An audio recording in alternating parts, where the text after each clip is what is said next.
Di mata orang lain, ini hanyalah pamitan biasa. Tapi ini adalah awal mula terjadinya tragedi. Ini adalah Kimberly. Dia akan pergi bersama temannya. Ayahnya heran saat melihat oli di mobilnya ternyata mengalami kebocoran. Kemudian saat akan memasuki sebuah jalan tol, mereka dan teman lelakinya dikagetkan oleh seorang pengumpul barang bekas. Lalu para remaja ini mulai memasuki jalan tol. Kemudian ayah Kim menelpon untuk menyuruhnya mengecek mobilnya karena mengalami oli bocor. Tiba-tiba si Badung yang lagi nyimeng langsung kaget saat melihat mobil polisi mendekat. Kemudian polisi ini melihat sebuah truk yang talinya terlepas. Dan akhirnya gelondongan kayu itu menghantam wajah polisi itu, disusul dengan kendaraan lain yang saling bertabrakan. Kim dan temannya tidak bisa menghindari kecelakaan itu, tapi dia masih sadar dan melihat pria terbakar di jalanan itu. Lalu muncul sebuah truk dan menghantam mereka semua. Tapi rupanya semua kejadian itu hanyalah bayangan Kimberly saja. Saat melihat barang dari pengumpul kaleng bekas itu jatuh, Kimberly yakin semua kejadian tadi akan benar-benar terjadi. Ia pun mengatakan pada teman-temannya kalau mereka akan mati dalam sebuah kecelakaan, tetapi tentu saja mereka tidak mempercayainya. Agar yakin, ia pun mencocokkan semua yang ia lihat tadi, dimulai dari bus sekolah, dan dia pun bisa menebak acara dalam sebuah radio. Lalu pada akhirnya, Kim menutup jalan yang akan dilalui orang-orang di belakangnya, karena ia yakin semua orang akan mati dalam kecelakaan seperti dalam bayangannya tadi. Polisi pun mendatanginya, dan Kim mengatakan kalau akan ada kecelakaan di jalanan itu. Tentu saja polisi merasa aneh dengan perkataannya, dan orang-orang pun mulai kesal dengan gangguan Kim. Tak lama kemudian, ia melihat truk yang menjadi asal mula kecelakaan itu. Kimberly pun merasa panik dan meminta polisi untuk menghentikan truk itu. Lalu tiba-tiba kecelakaan itu benar-benar terjadi. Dan orang-orang di belakang Kimberly pun akhirnya tidak terlibat dengan kecelakaan tersebut. Lalu ia pun teringat dengan tulisan di sebuah papan. Belum sempat mencarinya, tiba-tiba truk terakhir pun menabrak teman-teman Kimberly. Kemudian, scene pun berpindah di kantor polisi. Dan polisi pun menceritakan kecelakaan yang mereka alami sama persis dengan kecelakaan yang terjadi di Final Destination 1. Dan yang selamat akan meninggal satu persatu sesuai urutan kecelakaan. Tapi mereka pun menganggap itu remeh dan kemudian mereka membubarkan diri masing-masing. Kemudian scene beralih ke seorang pria berambut pirang yang selamat dari kecelakaan tadi. Terlihat ia membuang mie basi di rumahnya dengan sembarangan. Saat sedang menghangatkan makanan, tiba-tiba ada hembusan angin yang membuat sebuah plastik masuk ke dalam makanan dia. Tanpa sadar, ia pun langsung menghangatkan makanan tersebut. Saat sedang mencoba sebuah jam tangan baru, tiba-tiba ovennya meletus dan ia pun kaget hingga cincinnya masuk ke lubang sebuah pembuangan. Dan ketika mengambilnya, jam tangan kebanggaannya malah nyangkut dan membuatnya sulit terlepas. Keadaan pun semakin mempesona saat api mulai menghiasi suasana dapur. Hingga pada akhirnya, tangannya pun berhasil terlepas tanpa jam tangan itu. Karena api semakin membesar, ia pun menyelamatkan diri keluar melalui tangga. Mie yang tadi dibuang sembarangan, akhirnya membuatnya terpleset hingga terjatuh. Hingga kemudian, tangannya turun dan mencolok wajah pria itu, dan ia pun tewas seketika. Dan benar saja kan, setelah ia selamat dari kecelakaan itu, kematian benar-benar mengikutinya. Singkat waktu, kecelakaan maut itu pun mulai diberitakan. Kim dan yang lainnya pun menyaksikan kabar tersebut di TV tetangga. Tak lama kemudian, mereka pun dikejutkan dengan kematian si Pirang. Ternyata si Pirang yang baru menang lotre itu tewas karena tertimpa tangga di apartemennya yang terbakar. Mereka pun mulai menganggap apa yang dibicarakan Kim itu benar-benar terjadi. Singkat waktu, malam pun tiba. Kim yang lagi tidur masih kepikiran tentang kejadian yang baru ia alami. Lalu ia teringat tentang seorang wanita yang selamat dalam kecelakaan pesawat yang dulu terjadi. Kemudian, ia mencari sosok perempuan di Final Destination 1, hingga pada akhirnya ia mengetahui keberadaan orang tersebut. Keesokan harinya, ia menemui wanita itu di tempat gangguan jiwa. Saat bertemu wanita itu, Kim pun langsung membicarakan kejadian yang ia alami. Kim pun menanyakan tentang orang-orang yang selamat dari kecelakaan mobil itu, apakah akan mati satu persatu juga. Kemudian wanita itu mengatakan kematian yang mereka alami akan sesuai urutannya. Perkataannya pun membuat Kim teringat tentang kematian orang-orang dalam bayangannya. Tapi karena saat kejadian Kim diselamatkan oleh polisi, urutan kematian pun akan terbalik.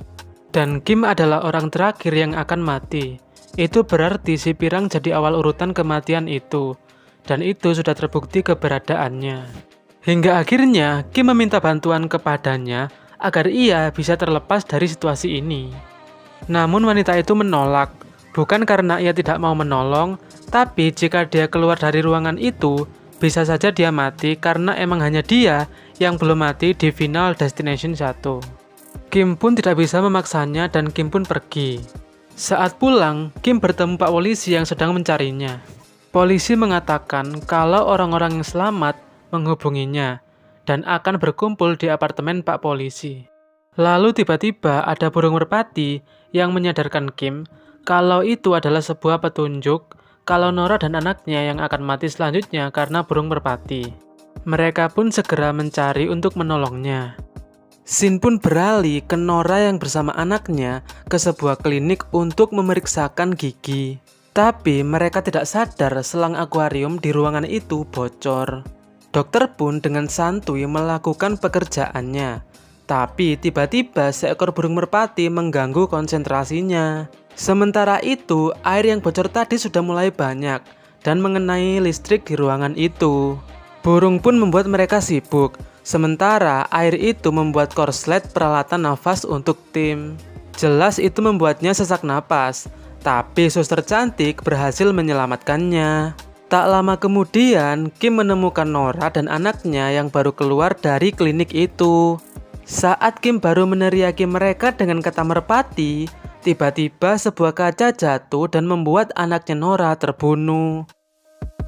Tak lama kemudian, Clear pun mendatangi Kim dan Pak Polisi itu.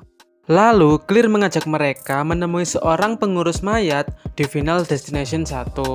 Clear pun bertanya bagaimana cara menghentikan kematian.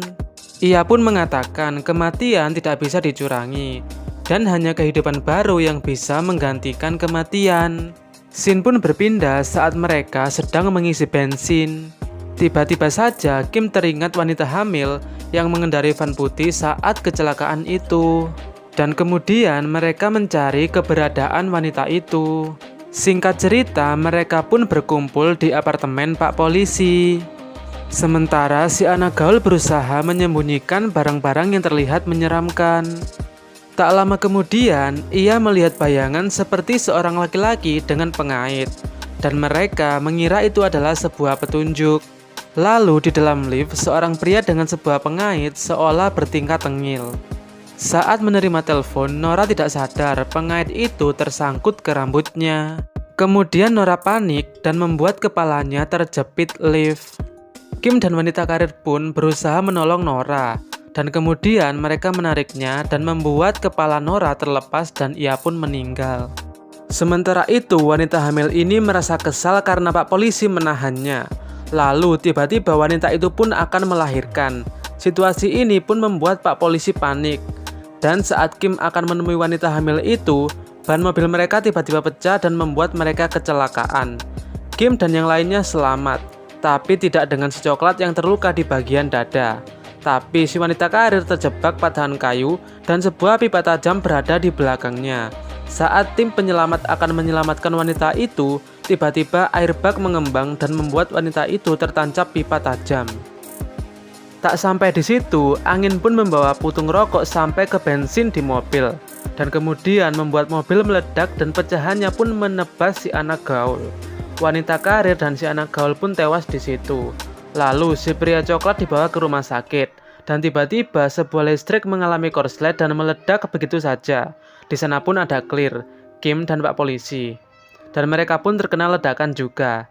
Tapi yang terdekat adalah Clear dan Clear pun tewas bersama si pria coklat tersebut.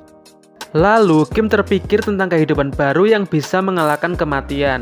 Dan Kim pun berpikir ia harus mati dulu Kemudian Kim mengendarai mobil dan tancap gas masuk ke sungai. Kak polisi pun lari bergegas untuk menolongnya. Lalu Kim pun kembali hidup.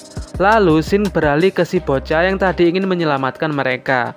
Orang tua bocah itu mengundang mereka untuk makan-makan karena dikira urutan kematian telah selesai. Suasana gembira pun mereka rasakan. Lalu si bocah memeriksa panggangannya dan kemudian panggangan itu meledak. Ternyata si bocah itu tetap mati juga, karena seharusnya ia sudah tewas di insiden kemarin. Dan Final Destination 2 pun berakhir. Dan terima kasih sudah mau menonton video ini, dan jangan lupa subscribe untuk film-film seru dan misteri lainnya. Saya Dewi, terima kasih.